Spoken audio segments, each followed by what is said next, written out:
What's up guys, JM here. Today I'm going to be showing you a bit of my setup and how I usually record all my demos.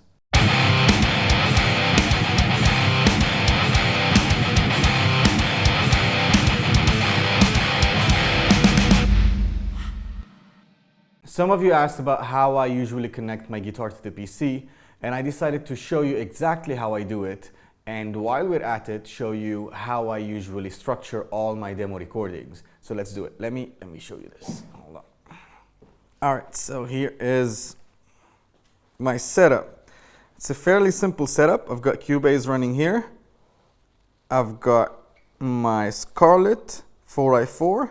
I've got my drop pedal going straight into this cable that usually gets connected to this guitar. Disclaimer, I am usually very lazy, so I like to have everything already set up and ready to go. So whenever I need to record an idea or have an idea, I have nothing to do except plugging my guitar and starting Cubase.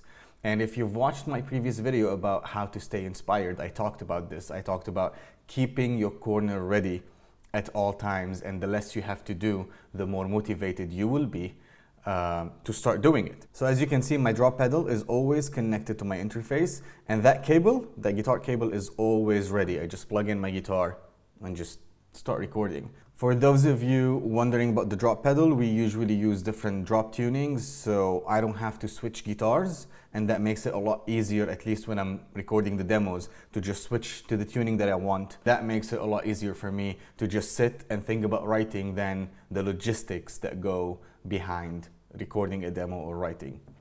So having that set up makes a huge difference to me. Also, let me jump into Cubase and show you what I have. I've got a session called Riffbank, and that's usually what I do. I dump all my ideas in that project file, and I keep going back and forth.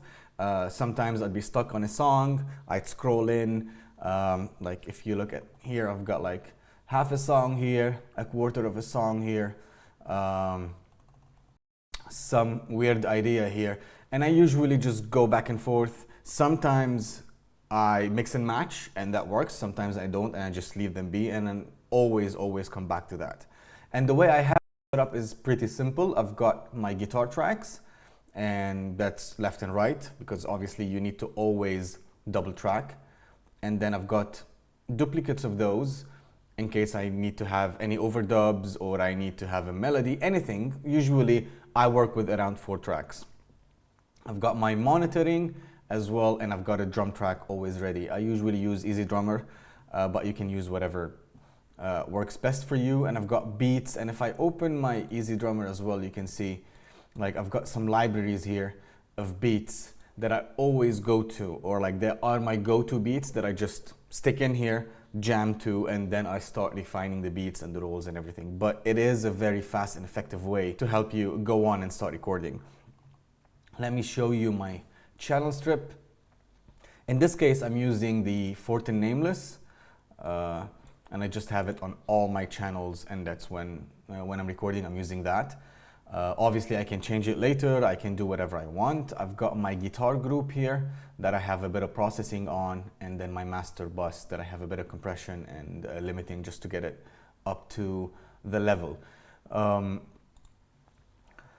For those of you who asked how to record, this is what you'll need. You'll need your interface, you'll need your guitar to be plugged into that interface, your interface to be plugged into your computer, and your computer to be connected to a DAW, a digital audio workstation. I've already published a video about what you need to start your home studio setup, so make sure you check that out. I'll leave a link in the description for you guys. Usually the software, the recording software, comes free with the interface that I recommended in the video. My DAW of choice is Cubase, but obviously you don't have to stick to it. Most DAWs are the same, the workflow is a bit different, but the idea is there. So whatever I'm doing here in terms of how I put my tracks, what I put on them, you can do them in any software. One thing to keep in mind is latency, and I've been asked about that. Some of you have been trying to record but having issues with delays. So you play and then you hear yourself like in a second or two or whatever. So to fix that, make sure you check the buffer size. If you're on Cubase, I'll show you how to do that. We go to Studio Setup. You pick your, obviously, audio device. It has to be whatever interface you're using. Go into that control panel and make sure your buffer size is as low as possible.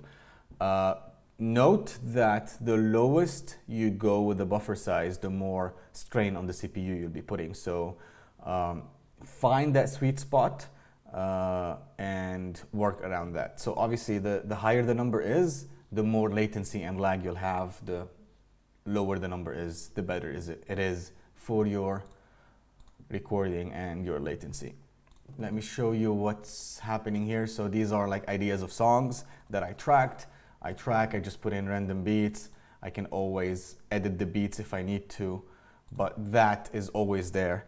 And what I usually do is if I have a new idea or whatever, and I know I need to use any of the beats that I already use, all I have to do is just like copy and paste the beats somewhere else and start working. But I'll leave all this the way it is. I'll dump everything in that session. And here's a snippet of how this idea sounds.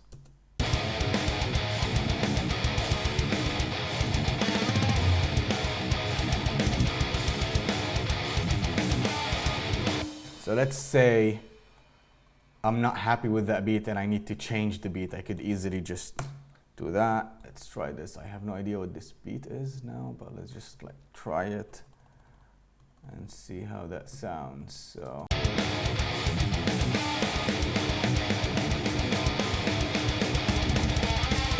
So that changed the whole mood of the song, but then again, it helped me.